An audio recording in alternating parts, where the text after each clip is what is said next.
Hi, welcome to the Homicide Canada podcast. I'm your co-host Phil with my co-host and producer Tami. This is our first episode of 2026, so that's exciting. This is episode 73, and we're going to go over the homicides that happened in December of 2025. If you've listened before, we have episodes where we go over the previous month's homicides and also arrests and things like that. So this is one of those episodes.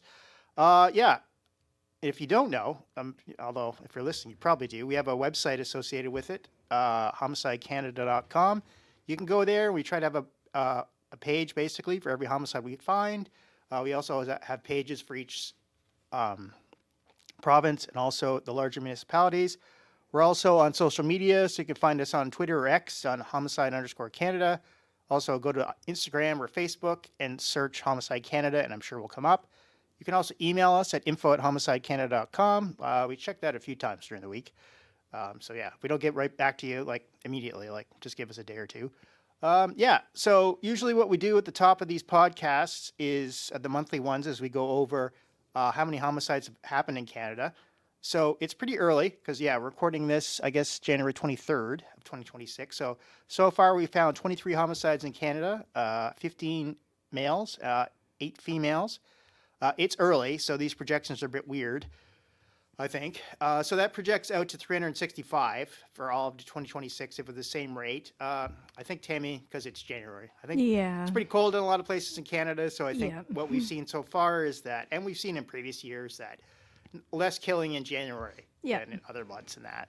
And that compares to 583. So yeah, it projects out to 365, and that compares to 583 we found last year in 2025. So that's a pretty big decrease, but yeah, that's January, so I would take it with a grain of salt. That projects out to homicide rate per 100,000 is only 0.88, so that's pretty low.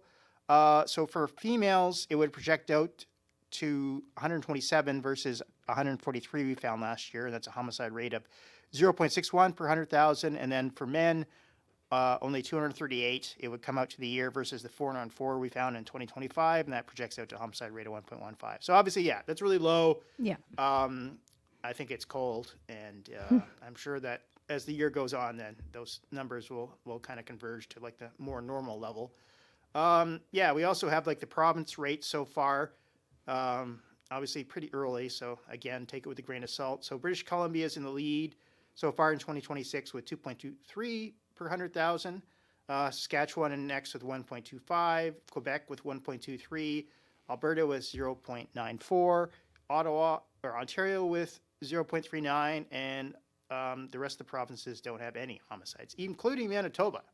Yeah, that's kind of crazy. That's kind of crazy. It's probably colder there than it is here. Yeah, exactly. So yeah, so we're an Southern Ontario-based podcast, and it's pretty cold today, but like, I'm sure it's not as cold as Winnipeg. So yeah, and Manitoba overall. So yeah, Manitoba last year had the most homicides or highest homicide rate. So yeah, they're not even in first. And the one thing I will say too is that from what I've been reading, like it's actually not warm, but not cold around Vancouver in this January. So so maybe that's why they're in first place right now. I don't know. It's kind of weird. And also Quebec's got a fair more than that. Yeah, they did have a lot more than normal for January.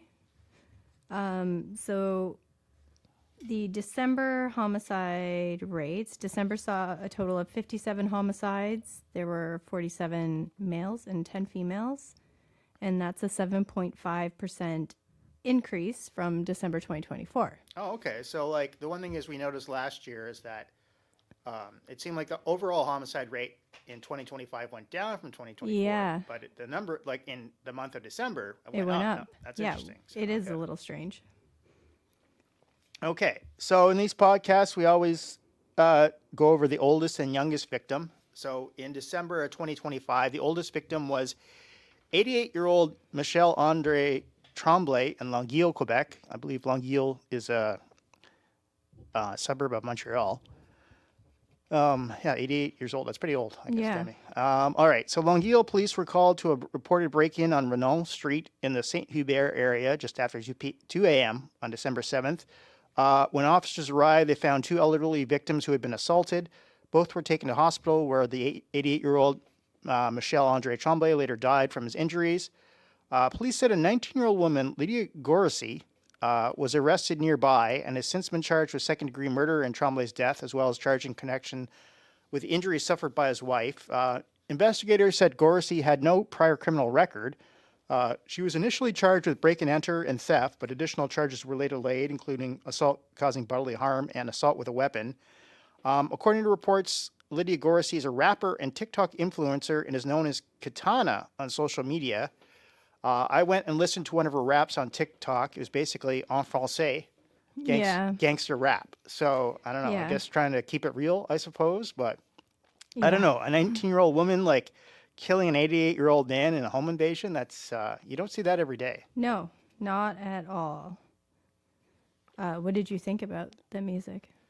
Well, admittedly, like it was in French, and my French kind of ended in high school, so I don't know. It seemed pretty pedestrian to me in that. So yeah, I don't know. I don't know. Maybe I couldn't find it on. Well, it wasn't on Spotify. It was on TikTok. So I don't know. So I don't know. Maybe she's probably not getting some extra streams. So all right. The next one, the youngest victim was an infant under 1 year old in Melfort, Saskatchewan. So Saskatchewan RCMP were called to a home in Melfort on December 24th after receiving a report of an infant in medical distress. The child, who was under a year old, was found unresponsive and taken to hospital. Police say the infant later died from the injuries on December 28th. As the investigation continued, officers determined that injuries were suspicious. On January 3rd, 2026, a 37-year-old man was arrested in Melfort and charged with second-degree murder in connection with the child's death. RCMP said that they are not releasing the names of either the infant or the accused due to the possibility of a application ban. So that's interesting because, like the RCMP, we've noticed like they don't like publishing anything. But there isn't actually. So here they're saying there isn't a publication ban yet, but they're just I guess anticipating the possibility of it. Police have also confirmed that the accused is known to the child. So you kind of wonder if the man is related to the child. Yeah. I guess it doesn't have to be, but I suppose it seems more likely to me than it wouldn't be. But so yeah. Yeah. All right. So the number of homicides in December 2025 in each province. Let's go over that quickly. Ontario, the most populous province, led with 20. Alberta with 9. Saskatchewan with 8. Manitoba with 5. Quebec with 4. BC with 3. Nova Scotia with 3 as well. Nunavut with 2, or Nunavut. And New Brunswick and Newfoundland both had 1. And then the Northwest Territories, PEI, and the Yukon all had 0 in December. And the cities with more than one homicide, Toronto had 6, which seems kind of high for Toronto last year. Yeah, they didn't have that many homicides, no. but they had more in December, it seems. Yeah, and Brampton had 3, which also seems kind of high. Edmonton had 3, but there was a double homicide there. St. John's had 3. There was a double homicide there. That seems high because St. John's usually doesn't have that many homicides. Yeah, yeah, it's been a strange year. Okay. Winnipeg had 3. Calgary had 2. Grand Prairie had 2, but that was a double homicide. And North Battleford had 2, and that was a double homicide. Murders by type. This seems to be the month of unreleased. Okay. So there were 30 unknown unreleased, 13 shootings, 8 stabbings, 5 beatings, and 1 other. Yeah, it seems like the more shootings there are, then the more we know about it because it's that gets reported in that. Yeah. But so I don't know. Maybe there was more stabbings, or maybe. And there's a lot that are like assault with a weapon. Yeah. What kind of assault? Yeah. Yeah.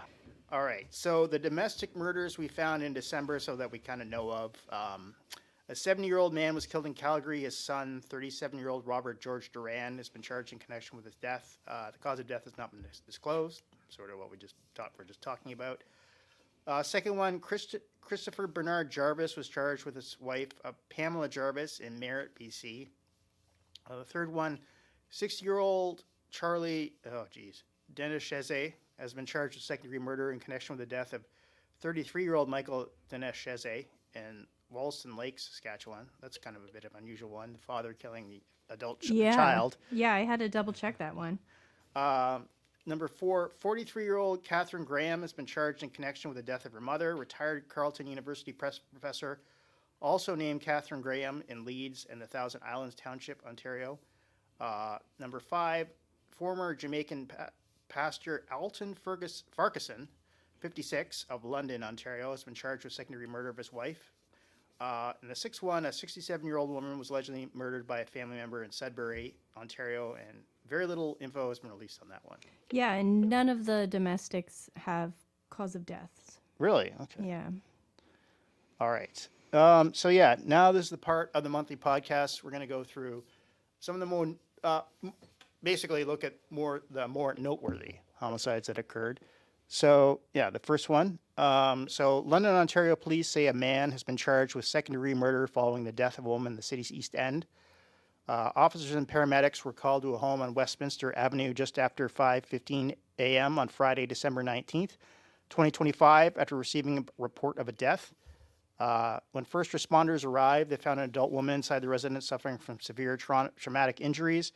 She was rushed to hospital where she was later pronounced dead. CBC News has identified the victim as Tasha Farquharson. An adult man was arrested at the scene and taken into custody as the investigation unfolded. Authorities have now identified the accused as Jamaican pastor, 56-year-old Alton Farquharson, also of London. He's been charged with second-degree murder and appeared in court where he was remanded into custody. And according to an obituary, she had 2 daughters, and she was 47 years old. So, yeah, that's an odd one where like a pastor kills his wife. Yeah, and oddly enough, I think it was the day before he was posting a lot of like godly things on his Facebook. Really? It's still there if you want to check it out. Okay, so yeah, that's a bit of an unusual one. Well, not someone killing their wife, but the fact that it was a pastor. So Yeah. Toronto police have identified the victim in a deadly downtown tent fire and announced a murder charge in the case. So Toronto police were called to the area of Charles Street and Yonge Street just after 6 a.m. on Friday, December 26th, following the reports of a fire. Investigators said a tent had been deliberately set ablaze and a man had been throwing things onto the blaze to keep it burning. So that's kind of like obviously like lighting a tent on fire when somebody in it already is odd. Yeah. But then that if you just keep chucking things on it to keep the fire kind of going, like I don't know what to say. The victim was pulled from the burning tent and rushed to hospital with life-threatening injuries. Authorities later confirmed the man died on Monday, December 29th, and he has been identified as 51-year-old Keith Appleby. A 36-year-old Toronto man named Lowen Wolf has now been charged with first-degree murder in connection to the incident. And you can look up his photo. He has face tattoos. You know, I think that from doing this podcast and the website that I think if you have face tattoos, you have a lot higher chance of killing someone. So. And he was also charged with fail to comply with probation in the past. Okay. So yeah. I don't know what to say about that one. Just lighting it, like killing somebody by lighting their tent on fire is just. Also an interesting name, like he's the lone wolf. Yeah. Yeah, this is lone wolf, and he's got the face tattoos and everything. So, all right. On to the next one. So the RCMP are investigating a double homicide in a rural area near Grand Prairie, Alberta, as new details continue to emerge. So police say Grand Prairie Rural RCMP were called to reports of a shooting in progress during the early morning hours of December 27th near Range Road 35 and Township Road 730. When officers arrived, they found 2 people dead at the scene. The victims have since been identified as 54-year-old David Legacy, I think that's how it's pronounced, or Lagasse, I'm not sure, and 44-year-old Michel Lagasse. The incident prompted a dangerous person alert and an Alberta emergency alert that was sent out Saturday to several communities across northwestern Alberta. RCMP said the alert was issued after reports that an armed man had fired shots in the area. Later that same day, police arrested 42-year-old Curtis Halliday and took him into custody. The Alberta RCMP Major Crime Unit remains in charge of the investigation, and police say more information is expected as the case develops. There have been many rumors circulating on social media regarding David Legacy, and no charges were ever laid against him. Ontario Provincial Police have identified a 78-year-old woman as the victim of a homicide in Leeds and the Thousand Islands Township. Leeds County OPP said officers were called to a home on County Road 2 in Lansdowne just before 12:30 p.m. on Tuesday, December 16th, after a request for a wellness check. When police arrived, they found one person deceased inside the residence. A post-mortem examination later confirmed that the death was a homicide. The victim has been identified as Catherine Graham, a retired Carleton University professor in the School of Public Policy and Administration who lived in Leeds in the Thousand Island Township. Following the investigation, a 43-year-old woman from the same township was arrested on Wednesday, December 17th and charged with first-degree murder. Police have confirmed the accused is the victim's daughter, who is also named Catherine Graham, and she's also on the Carleton website. Really? Yeah. This case is being investigated by the Leeds County OPP under the direction of OPP Criminal Investigation Branch with the assistance from Forensic Identification Specialists and the Office of the Chief Coroner and Forensic Pathology Service. Yeah, it's not that it never happens, but a woman killing her mother is unusual. Yeah. So, and a professor as well. So, Yeah. I don't know. I guess we'll follow the case along and see what happens. You wonder, will it be like an NCR thing, or I don't know. Yeah, I'm not sure. I wonder what her daughter did at Carleton University. Yeah. All right. So the next one. So Durham Regional Police say a man already facing a murder charge has now been arrested in connection with a separate homicide in Oshawa. So yeah, this is kind of wild. Police were called just after 4:15 a.m. That's never a good time.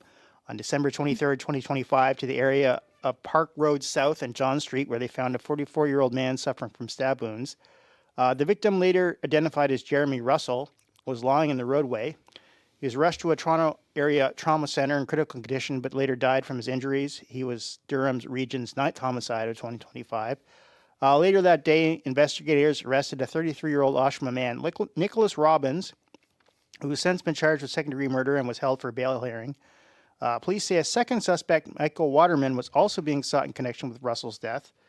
Waterman was arrested on December 26, 2025 in Peterborough, where he was already wanted for second-degree murder related to the killing of a 33-year-old man who was found with severe head injuries and who died at the scene in Peterborough on December 8th.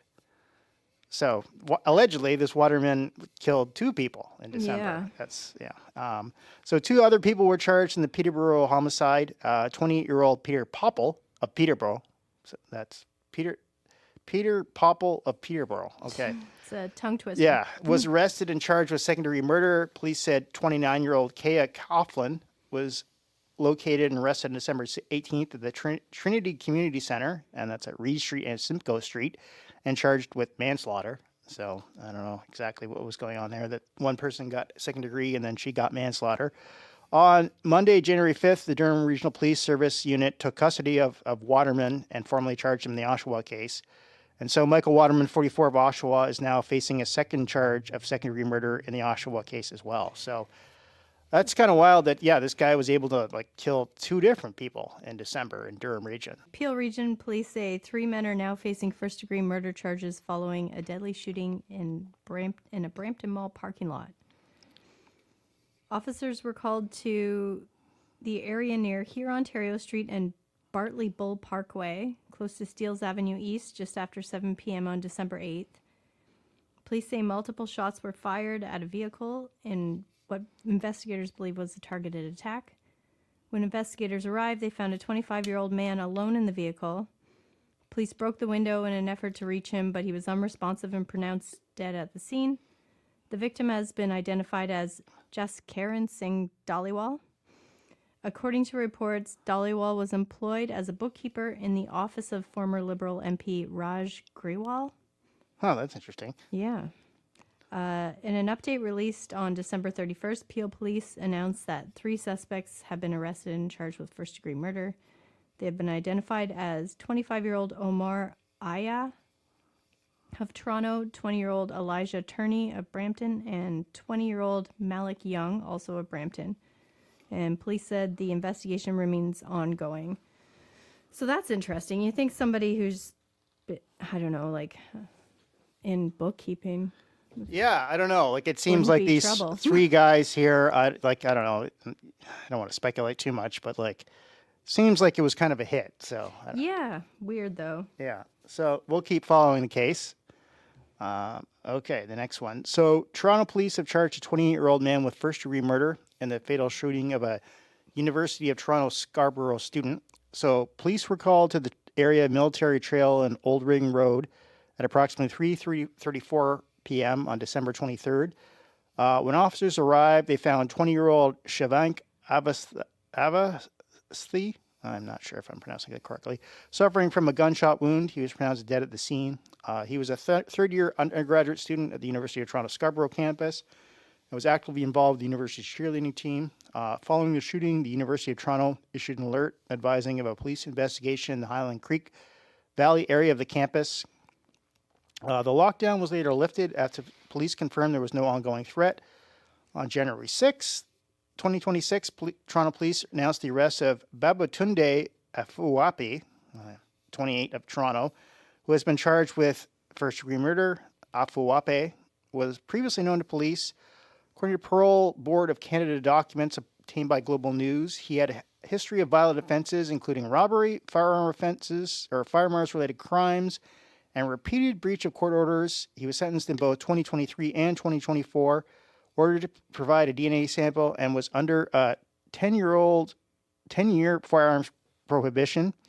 Records outline a 2018 robbery in Mississauga where Afuape and another individual allegedly attacked and stabbed a 67-year-old pizza delivery driver before stealing his vehicle. So this guy has like a history. He was arrested a week later while driving a stolen car in a separate 2020 investigation in Scarborough. Police say a search of his residence uncovered a loaded handgun, ammunition, and spent shell casings.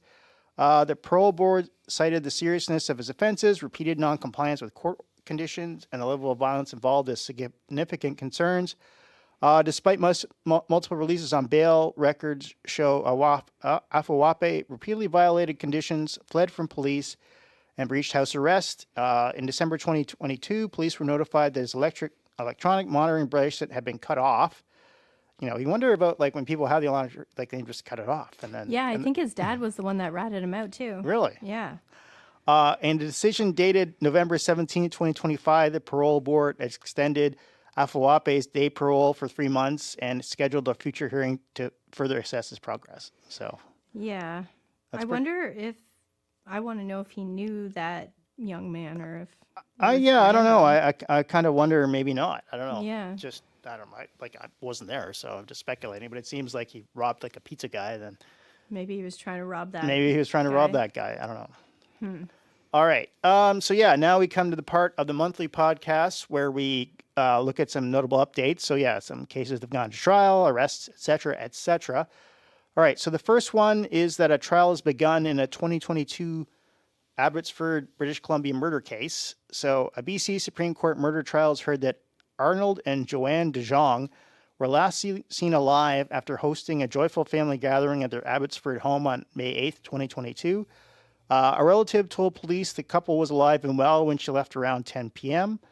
The next day, both were found dead in separate bedrooms. Police testified that the couple's hands and feet were bound with rope. Joanne De Jong suffered blunt and sharp force injuries with blood found around her head and neck, while Arnold De Jong died from asphyxiation after his head and face were tightly wrapped in duct tape. Yeah. 3 men, Gurcharan Singh, Abhijit Singh, and Kushveer Singh Toor, have pleaded not guilty to 2 counts of first-degree murder. The Crown alleges the killings were motivated by debt, financial pressure, and greed, and carried out during a violent home invasion. Prosecutors said the accused were connected to the victims through Abhijit Singh's cleaning company, which had worked at the De Jong's home. Shortly after the murders, 2 of the accused allegedly deposited checks for more than $5,000 each, purportedly signed by Joanne De Jong with memos stating cleanup of house. Yeah. They were hired to clean the home's roof and gutters the month before. That seems like a lot of money for a roof and gutter clean. Yeah, that's true too. Crown prosecutor Dorothy Swee, I think that's the pronounce, said one of the suspects, Gurcharan Singh, had arrived in Canada on a student visa less than a month before the killings. Yeah, that's kind of crazy. Suspicious credit card transactions beginning early May 9th led police to Rogers' accounts linked to 2 of the accused. The Crown alleges the men acted together, stealing credit cards, checks, and other property before fleeing BC for Ontario, then returning and living together in Surrey, BC until the arrest in December 2022. So I guess they fled and then came back. The 40-day trial is expected to include testimony from at least 24 witnesses and evidence such as DNA, fingerprints, financial records, and cell phone data. So yeah, that's all alleged. But yeah, it's pretty sad that you hire these guys and then they come back and kill you and then write checks. And wait for your family party to end. That's kind of creepy too. Christopher Lucas has been found guilty in the 40 Erie double murder case, and we'll be doing a whole episode on this case in the future, so this is just a little summary of what happened. In the early morning hours of January 19th, 2021, Niagara Regional Police responded to a 911 call reporting a disturbance involving a possible firearm at a residence in the Niagara Parkway in 40 Erie. And so, yeah, that was during, I guess, the second kind of round of COVID, I think. Yeah, I think it was a lockdown then. Yeah. When officers arrived just after 4:15 a.m., they found two young dead women shot multiple times inside the home, and the home was later identified as an Airbnb, so it was just like a party. Yeah. The victims were 20-year-old Juliana Panenzio of Windsor and 18-year-old Christina Crooks of Toronto. Police said evidence suggested several people had been at the residence around the time of the killing, prompting a large-scale homicide investigation involving forensic teams and dive units searching nearby Niagara River for evidence. In the days following the murders, investigators released details about takeout food order found at the scene, hoping that would help identify who had been present that night. The case remained active for months as detectives worked to piece together what happened. On August 26, 2021, 7 months after the killing, police arrested 22-year-old Christopher Lucas of Scarborough, also known as El Plaga, charging him with 2 counts of first-degree murder. On Spotify, his Metro Housing Babies has 1.5 million streams. That's a fair amount. Yeah. Never Saw Me also has over 1 million streams. I haven't listened to his music. I listened to Million Metro Housing Babies. It's kind of standard, kind of gangster rap, I think. So. Oh, okay. Allegedly, Crooks was invited by Plaga, and she invited Panenzio. After a 34-day trial, the case reached its conclusion. On January 17, 2026, the jury found Christopher Lucas guilty of 2 counts of second-degree murder. While no witnesses ever directly identified the shooter, the crowd argued the totality of the evidence pointed to Lucas's guilt, in a conclusion the jury ultimately accepted. Yeah, I remember when this happened that we were following it, and it was amazing because they said pretty early it was an Airbnb. Yeah. And it was amazing. Well, actually, when we do the podcast on this episode, we'll go more into it. But it's interesting that it took a while to arrest this guy. People were at this party, somebody booked the Airbnb, and it took quite a while before there was any arrest in that. So yeah, I wonder if people were just afraid. Yeah. All right. The next one. So Toronto police say they now believe the disappearance of Tehran Stepnian may be the result of a homicide. So Stepnian has been missing since December 2023. Police announced that new information uncovered during the investigation has led police to upgrade the case from a missing person file to a suspected homicide. The 40-year-old was last seen the night of December 2023, leaving his home near Victoria Park Avenue and Shepherd Avenue East in Toronto. He was reported missing shortly afterward. Detective Sergeant Philip Campbell of the Toronto Police Homicide and Missing Persons Unit said investigators are not releasing details about the evidence that led to this conclusion, citing the ongoing nature of the case. However, police say the circumstances around Stepnian's disappearance now strongly suggest foul play. Investigators are continuing to follow all available leads and are canvassing the neighborhood where Stepnian was last seen. Police are also warning that anyone who helped after the fact, including concealing evidence, could face criminal charges. Tehran Stepnian is described as 5'11", about 229 pounds, with short brown hair, a brown and gray beard, and brown eyes. There's a photo on our website, Homicide Canada. And anyone with information is urged to contact Toronto Police or Crime Stoppers. Okay, a manslaughter charge has been laid in the 2025 overdose death at a Windsor detention facility. Windsor, Ontario police have now charged a 33-year-old man with manslaughter following an overdose of another inmate at the local detention facility in 2025. The investigation began on June 17th after a male inmate died while in custody in Maidstone. I've never heard of Maidstone. Yeah, neither have I. An autopsy later determined the cause of death was a fentanyl toxicity. Detectives with the Windsor Police and Major Crimes Unit examined the circumstances surrounding the death and concluded the fentanyl had been supplied by another inmate. And on January 12, 2026, police arrested Damon Michael Ladisser. He's 33 years old in the 2400 block of Dougal Avenue. He's been charged with manslaughter and trafficking a controlled substance. So I'm wondering if he was let out of jail and rearrested. I want, Seemingly it's so. interesting, because that was a while ago in Yeah. between and that.